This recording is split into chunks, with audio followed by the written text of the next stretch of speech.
So for all of our company meetings, we start with customers and we end with love, which is why I'm so excited to have you here today. I love that. Nick is the CEO of Gainsight, and we're going to be talking about having a customer-first mindset. And so let's start with you letting us know what Gainsight is all about and how it came to be. Yeah, so Gainsight, the idea of Gainsight is a pretty simple one, which is I think in every single industry, customers are getting more and more power. They're getting more ability to switch, easier to try new things out, easier to get information about vendors, easier to grow with you or shrink with you anytime. And so in the world where customers have power, it's on the vendor's responsibility, it's on DigitalOcean's responsibility to make sure your customers are getting the outcomes they're looking for, they're getting great experiences. And so customer success as a concept is all about the company owning the customer's outcome and experience versus that old world where you sell technology and it's up to the customer. Did they set it up or not, right? And it's a lot like what we experience in consumer, right? Like in the old world, you buy a car, and if you never drive it, it's up to you.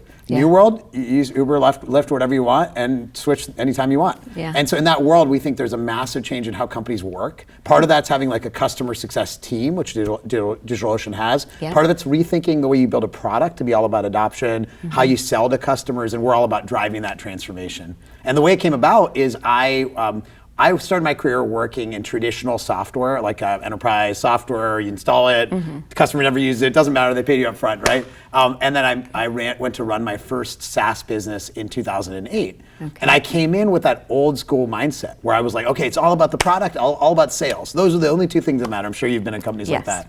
And then I realized, like as the CEO, oh my gosh, my customer has so much power. I spent so much time with our customers and with our customer success team. I didn't even know what that was. And I learned on the job. And then after that, we launched Gainsight in 2013, so about 8 years ago. Okay, that's exciting. Yeah, so a big focus of ours is has been this past year. I think that a lot of times it's hard to grasp the importance of NDR. So can you talk a little bit about how you've seen that come into play for other companies? Yeah, first of all, kudos that you're talking about it. I bring companies together all the time, CEOs, customer success people, and more people are saying this is a top level company metric, net dollar retention, net revenue retention, but not everyone's there yet. So actually I think you're ahead of the curve in terms of just bringing it up here. We published a study a few weeks ago where we looked at all publicly traded companies and we looked at all the different variables that you might normally correlate to understand what drives market valuation, and specifically the multiple of revenue for publicly traded companies. Looked at SaaS companies, and what we found was the number one metric in terms of correlation with multiple was net dollar retention. Actually above revenue growth, above gross margin, above free cash flow, rule of 40, some terms people might not be familiar with, but all kind of geeky finance terms. And the number one term, at least in the study we did a few weeks ago, was net revenue retention. And it kind of makes sense when you think about it, because inside that metric is like a gold mine, right? So it means, are your customers staying with you? Are they growing with you? Are they happy? It probably correlates to whether they're advocates or not, and like telling other people, right? It also means that you can grow very efficiently. Like DigitalOcean's an incredibly efficient grower because you can grow without adding net new customers. You can still keep growing, right? And so the metric is everything. In fact, when I talk to, I'm sure Yancey has the same experience, when you talk to investors, hedge fund people, research analysts, one of the first questions they ask is net dollar retention. So, that was the big joke last year, is that every time Yancey said free cash flow, it was like time to take a shot or something. Everyone was joking about it. So now it'll be NDR, net dollar retention. I like it. I love that. That's really funny. What do you think should be the gold standard NDR? Like, what's the best of the best? Well, it's interesting. A very logical question, and people ask that, and of course, it varies a lot based on the type of business. Because one of the inside NDR, there's multiple things going on, right? There's, what is your gross retention? In other words, without expansion, or your existing customer spend staying or going, right? That can only be 100%. And then you've got, is my customer consuming more of what they already own? And then are they buying more products and services, right? And so the companies with the best NDR tend to be companies that have consumption-based pricing, because it naturally grows with the customer, and then also that they have multiple offerings, right? So Twilio, your former company, has very good net retention. Snowflake has very good net retention. And so you guys are on the path to having very good. And I think in general, if you looked at it, like if you just said gut feeling, for an SMB-oriented organization, I know you have some part of your SMB, literally getting over 100 is very impressive. Like HubSpot's like 102 or something, and it's very impressive. Because you have a natural churn underneath that, just in terms of small businesses.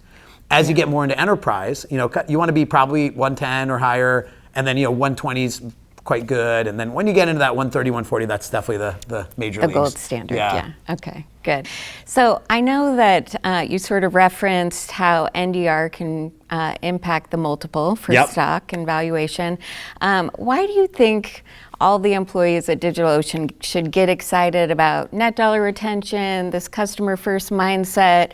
How do we sort of infuse some enthusiasm about this? Yeah, it's funny. It's like, how do I get excited about net dollar retention? It's I'm excited about it. But that is kind of only people like you and me are excited about it. It's actually hard. Okay, so I mean, there's sort of two parts to this, I think, fundamental level. One is that you want to build a great business for your company. Yeah. And there's clearly net dollar retention makes your company more valuable, makes it more profitable, makes it more consistent. Yeah. All that. It's like a no-brainer, right? Yeah. And it takes everyone, because it's not just about the marketing team or the sales team or the CS team, but the product team has a huge impact on that, right? Yes. What new offerings do we have? How easy are they to use? How easy are they to deploy? Okay, that's straightforward. I think the more motivating thing, though, is at the end of the day, this is all about us delivering more value for our customers, having more of an impact. Because at the end of the day, none of us build technology just to like ship the technology. And we don't even build it just to like have it be used.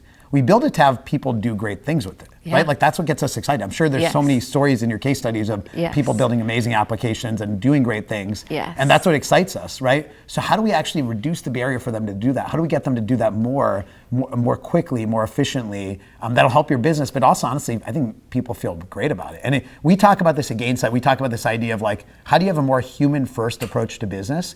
And this idea that, historically there was a little bit this like, I'm the vendor, you're the customer, we're all gonna be very business-like, very formal. You've seen my videos, so we're not very formal at Gainsight. No, and very human. I love that. And the idea is basically like, how do we just think of them as human beings? And like they're trying to do something in their lives and their careers and their company, and we wanna help them. And by the way, if we help them, we're gonna be successful. I think in the old world business models, it was a little bit more like, adversarial, like how do I get them to sign the deal? Yeah, and then we're done. And then we're done. Yeah. And now it's just like, we are all in this together, which is awesome. Yeah. Yeah, and I know that you, like I am, very focused on connecting with employees and building an amazing culture. How have you managed to do that during the pandemic? And then what are you most looking forward to as we're exiting this really challenging time that we've gone through the past year? So we just did our teammate engagement survey, which I'm sure you do. We did kind of biannual. Yeah. And we call it the Tide. The Tide? Oh, we need a name for ours. I like that. Everything is ocean themed. Yes. I like that. So we surveyed our Gainsters. So we have that cool name of the Gainsters, the employees. And actually, we had the highest engagement scores we've ever had, and which is great. And our like Glassdoor score is the highest, and all these things are. And so what's interesting is COVID is terrible, and all of us obviously none of us would have wished it, but it became a bit of a litmus test for culture. Let us all see how we react, and so we're fortunate that I think a lot of the Gainsters got together and tried to help each other out through that, and we had various like versions of that, and some versions are the same as everyone, right? Like giving a day off a month, which by the way is the most popular thing we've ever done. We do like a random day off a month, and it is, I don't know how we'll ever stop doing it. Yes, So we do that, and we've done the same. We call it the Sammy. Sammy is our oh my gosh, he's so cute. Sammy the shark, but we have Sammy Recharge Day. Sammy Recharge Day. There we go. So we so we have the we do the Recharge Day. We do the work from home stipend. I think everyone does things like this, and that's which is great. People really do appreciate it. I think in general though, the thing they really appreciate is just like communicating in an empathetic way and just trying to really understand the different phases of what we've gone through and be there for people. And it's hard to like generalize that, but it really shows up day to day. Yeah. But then very specifically where I think it became there are two areas where it became very visible. One was in India. So we have a big team in India. So obviously India went through a lot of this at a level of severity for a couple months that's even beyond what we saw in the US. Yes. And in India, because it's it's a huge country and it's not as sort of high tech in terms of some of the hospitals and stuff, we literally had to help our employees with things like getting to hospitals, getting hospital beds, getting oxygen, eventually getting everyone vaccinated. And not just for the employees, for their families too. And so our head of our India operation just basically stopped doing everything he did and just did that for like 2 months, which is it's so inspiring to see him do it. And that was great. And then obviously during the same time frame, there was the George Floyd murder, all the awareness issues that have always been there, but more awareness. And one thing we launched, which really got our employees motivated, all of us motivated, is this thing called CSU, which the idea behind CSU is that in tech, we all know, is vast underrepresentation of certain racial, ethnic, other groups, right? And we haven't changed that a lot. And in general, and Gainsight, we do great on some statistics like gender, but we didn't do great on others. And so how do we change that? And so the one advantage we had was Gainsight is at the center of a career, the customer success management career. It's like one of the hottest jobs in tech, 6th fastest growing job according to LinkedIn. 150,000 CSMs in the world today. When we launched in 2013, there were like 500. So, okay, great. All those people are new. Yeah. They're coming into the workforce. Why not bring them in from lots of backgrounds? It'll help the companies because you have more voices and more perspectives. That's great. And instead of every company fighting with every other company to hire people and the same recycling of the same backgrounds. So what we created was an internship program that we basically help structure it. We partner with a group called SV Academy. Okay. And then we get our customers, and you guys are welcome to be in this, to basically bring in interns, and they pay for those interns essentially for a rotation of their company. We train them, and so they come in kind of a little bit trained, and then ideally they hire them full time. And so Gainsight, we ourselves have had, I think 7 interns, and we've hired them full time. And a lot of our customers, now we've done probably about a couple hundred of these people now, and it's been amazing. And it's not just like, certainly the people in the program are getting helped, and frankly, they're getting a massive inflection in their life trajectory because lots of times if you're not in tech, your career opportunity, your financial opportunity is like 1/5 what it would be in tech, right? Exactly. Yeah. And so that's great. For the businesses, you now have access to great talent that you just didn't have access to before. But the biggest thing, honestly, for all of us at Gainsight, it brought us so much joy. Right, these amazing people and their energy, and also just feeling like in a small way we're doing something. And so so that was another thing that really came out of it, was just that. And now when we look forward, it's a great time to ask me that question because I literally took my first business trip this week, which is crazy. How was it? It was great. Delta did lose my bag, but that's all good. I was still on the high, so it's okay.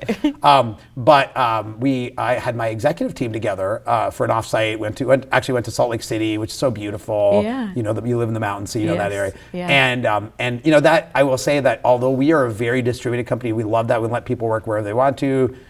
We do want to provide some of those get-togethers again, and just the joy of connection, which is so obvious, and yet it's so vivid when it happens again. Yes. In the same way, I've had a couple now customer dinners, and the joy that people have coming together.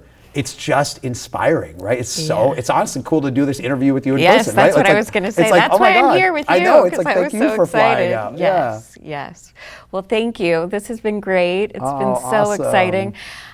We're excited to get into Gainsight and start using it more, and hopefully we'll meet again. I'd love to. That's so great. And thanks for highlighting these important topics for your team. So great, kudos to you all. Yeah, thanks so much.